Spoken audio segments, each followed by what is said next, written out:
it's Lindsay from the blog Books for Christian Girls, and today I'm going to be doing a suggested video, and that is surprise! I liked these books. By surprise, I do not mean as if I thought I would dislike these books. No, not at all. Just in the sense of I didn't really know much about them, and I had no expectations for whatever about them, and then I ended up being pleasantly surprised by how much I enjoyed them. So again, I did not think I would dislike these books. I just didn't know much about them and then ended up really enjoying them. Okay, with that disclaimer aside, let's get on with our list. The first book on this list is My Name is River by Wendy Dunham. River is 12 and this is set in 1983. And I honestly thought this would just be like a cute little preteen book. I mean, not too much depth to it. But oh my goodness, y'all, I was honestly blown away by all the things that happened in this book, and I can't say because of spoilers. There was just a lot more depth in this little book than I was expecting, and again, so many spoilers. There are a couple parts that could be triggering to young readers, so I definitely recommend a trusted parent or adult go check out my review first. Again, all of these will be linked down below. And especially towards those who were adopted, there is a lot of mention of adoption in here. So it might be one maybe you read together, or you just, you ask questions after the girl has read it, just so y'all have a conversation. And I think that would be a great way to open a lot of conversations that are discussed in this book. Honestly, I'm obviously above the targeted age of preteen of this book, and I really ended up enjoying this book. Our second book is Lovelace and Minor Alterations by V. Joy Palmer. So this book, Isabel works at a bridal shop, and it literally read like an Erin Mangum book or a Janice Thompson book. Those are two of my favorite authors. It was so much fun. I loved the spiritual content in this book, and while it was slightly an Insta love kind of plot line with the romance,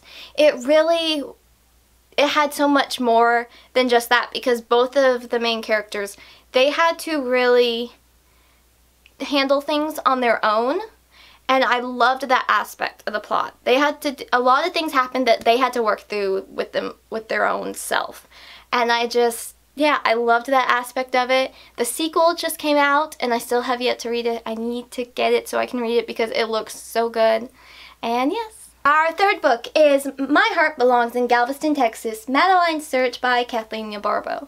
I'm not sure if that's the entire title or if it's just Madeline Search. I'm still a little confused on how this series works. It's kind of like the Love Finds You series in a way, where they're all set about different people in different time periods in different cities and states, which I think that's a really fun idea, but this so far has been the winner for the series for me. I was actually quite hopeful when I first started this book because it's set in Texas, it's in a city, Galveston, that I know, and then it's got a Pinkerton agent plot. I love Pinkerton agent books. Like, that's just, I'm like, ooh, fun. I don't know, there's something about it.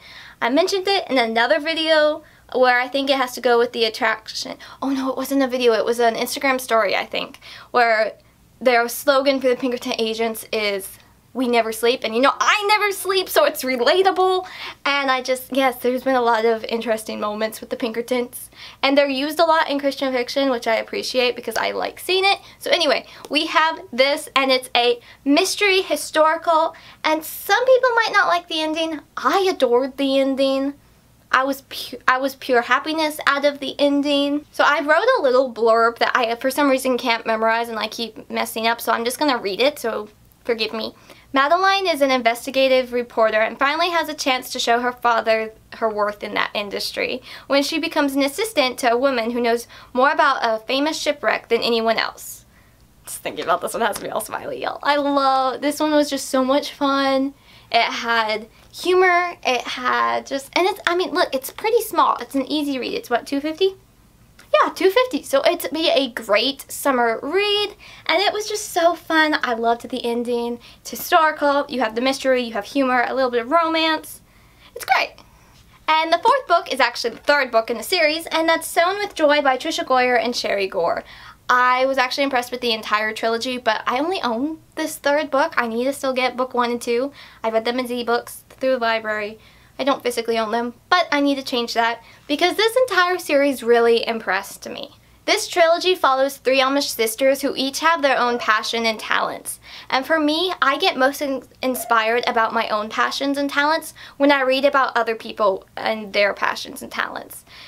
It might be a little strange, but that's how I felt about this book, is there was just so much spiritual content and it was just all uplifting. And just seeing the girls' faiths and how they put their faith into action with those passions and talents.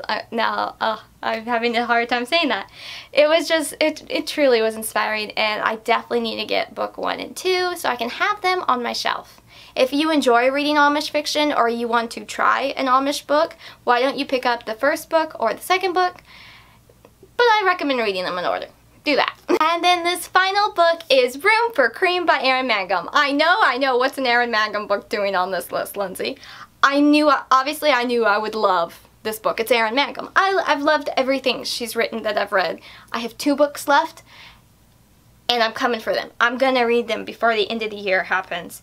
So I knew I would enjoy Room for Cream, but I was a wee bit suspicious of it, I guess you could say. It's set 10 years after our Dear Maya Davis series. Cool Beans and all of that. I love that series. So much fun. She has a beagle. I have a beagle. It's relatable. So yes, this was set 10 years after that series, and a lot has changed, including our main girl. This book isn't about Maya. It's in the Maya Davis series, but it's not about Maya. She's in it, but it's not about her. Presley is someone we were introduced to prior in the series in a passing mention, and we didn't really get to learn much about her, but we get to in this book, and it was so much fun! This is the book we get to know about her and her quirks, and then this next book is coming out, the 5th book, and I'm already so excited for it. I'm ready to read it. It's going to be so good. I'm so excited. And there we have it. 5 books that, surprise, I enjoyed. And again, it's not as if I didn't expect to like these books. I just didn't know if I would love them, and then I ended up being blown away by how much I enjoyed them and the content, and it was just, they all were so good, and they're special gems in my collection, I think. Because when you have a book, you're like, oh, I don't know how I'm going to feel about this one, I'll give it a try. And then it ends up being a favorite or just blowing you away and impressing you. That's a gem. That is a gem of a book, in my opinion. And here is 5 of them. I can't wait to add to this list and do another version of this video with 5 more books. So we'll just have to see what books will be on that list. I'm not sure. So we'll just have to wait to see. I would love, love, love to know if you've read any books that would fit in this kind of category of surprise, I enjoyed it, or just maybe you've read one of these and you really enjoyed it. I would love to know in the comments below. And then in the description, I will link reviews to all of these so y'all can check them out further and maybe add them to your TBR too. Maybe you'll enjoy it. So I'm Lindsay from the blog booksforchristiangirls.blogspot.com, where in 2019 there's a new review every Friday. I have a new video on this channel every other week, and I'm on Instagram somewhat randomly, but I try. I'll see y'all next time. Bye!